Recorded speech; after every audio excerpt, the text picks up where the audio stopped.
What's going on, Jerome's? As the Minnesota Vikings and general manager Kwesi adofo-mensah have remade and reshaped this rooster, there's a number of Vikings luminaries who could be roster cuts or at minimum have their role greatly reduced. So here are 5 Vikings vets that are on the bubble. Number 1, edge rusher DJ Wonnum. Now, I always love DJ Wonnum, 4th round pick coming out of South Carolina, 2020. And he's had opportunities, and he's put up some numbers decently, 15 sacks in his career, including 8 in 2021, where he ended up starting a handful of games because of Everson missing time as well as Daniil being out with that pec injury. But he hasn't quite panned out the way that you were looking for him to pan out. And he is due a $2.743 million base, none of it guaranteed. And also remember, he was a Spielman draft pick, not a Kwesi. And looking at the Vikings edge rushing room, so you got Daniil.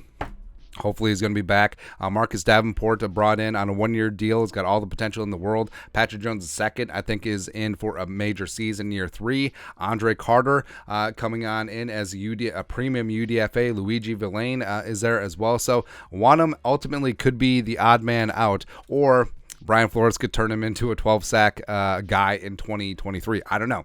Could really go either way. Next up, player number 2 who could be on the edge, Jalen Reagor. So we talked about him at length over the weekend, but Jalen, we'll see, man. But his $2.4 million base is fully guaranteed.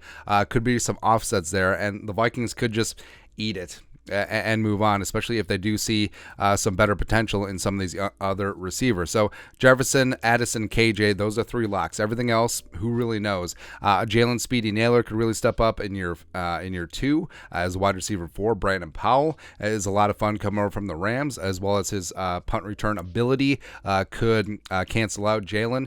Then you got Jackson and Prohl and Cepheus and Knowles and Thayer Thomas and Lucky Johnson. So it's a bit of a logjam behind the big 3 at receiver, and Jalen could ultimately be the odd man out. Where do you keep him on the roster just because he has a guaranteed salary that's already counting against the books, or do you roll with a young guy that you're worried about not getting onto the practice squad initially? So we'll see there. Next up, Viking number 3, who could be on the bubble, edge rush or defensive end Jonathan Bullard. So I understand, like, he's not really a Vikings luminary. Was a free agent last year, former 3rd round pick by the crooked Chicago Bears, but he was solid last year. Brought back on a 1-year minimal deal. He is a Kwesi guy, but at the 5-tech spot, the Vikings do have a bit of a logjam where they got Lowry in there as a veteran stopgap. Yes, but does Ross Blacklock step up this year, the guy who Kwesi traded for? What about Asezi Otomo, last year's 5th-round pick, who Kwesi drafted?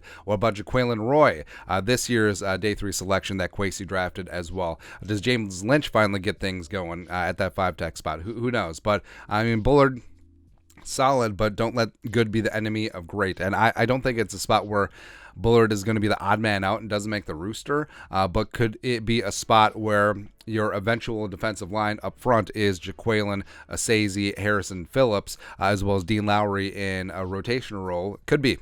Could possibly be. Next up, player number 4 who could be on the bubble this year, kick returner King Kene.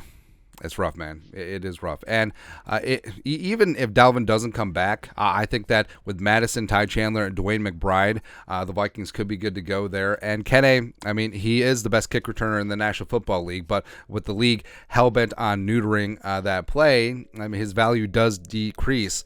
And also, you do have Malik Knowles, who is a prolific kick returner at Kansas State, as well as Brandon Powell can return kicks. So that job is a bit overlapped as well, and he could be the odd man out at this stage of the game, or he could have some marginal trade value, even though, like we said, the kick return spot is decreasing. He is still the best in the league. And lastly, Viking veteran number 5, who could be on the bubble, safety Cameron Bynum. Now, this is interesting because, number 1, he's into year 3, so is he really a veteran? But also, he's a guy who started last year, broke camp as a starter over first-round pick Lewisine. But as we said, Lewisine had a couple of injuries, put him behind the 8 ball in training camp, and also Beasley played extremely well during training camp. But with the addition of with Lewisine back on the scene, pun intended, even though 1-for-1 stylistically they're not the same type of safety, but adding in Jay Ward, also Josh Metellus is a stud. Theo Jackson may be getting some run. And even though Flores does run multiple safeties,